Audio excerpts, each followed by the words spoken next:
savez, président de la République, ça donne pas le droit au bonheur.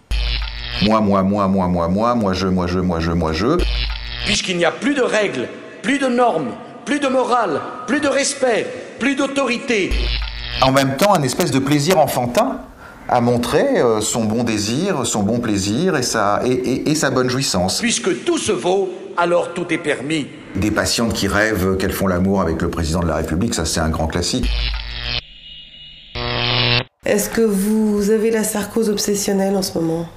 J'en suis guéri grâce à mon bouquin, je crois. Ça a été une façon de l'évacuer. Et puis vous l'avez compris, c'est du sérieux. Avec Carla, c'est du sérieux. C'est une phrase d'ado, quoi. Avec ma copine, c'est du sérieux.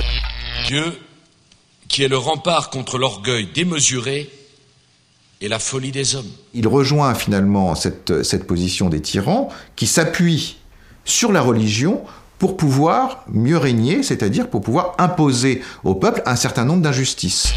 Ah non, touche-moi pas. Tu salis. Casse-toi là. Moi, ce qui me frappe le plus dans cette phrase-là, qui a beaucoup été commentée, c'est son côté un peu autodestructeur. Casse-toi là. C'est une phrase qui est presque mythologique. C'est un peu comme le coup de boule de Zidane. Juste au moment où il va être au fait de sa gloire, eh bien, il y a ce moment qui est la chute du héros. Le patient Sarkozy, c'est vraiment le miroir de nous-mêmes. Vous savez, président de la République, ça donne pas le droit au bonheur. On n'a pas le droit plus au bonheur qu'un autre, mais pas moins qu'un autre.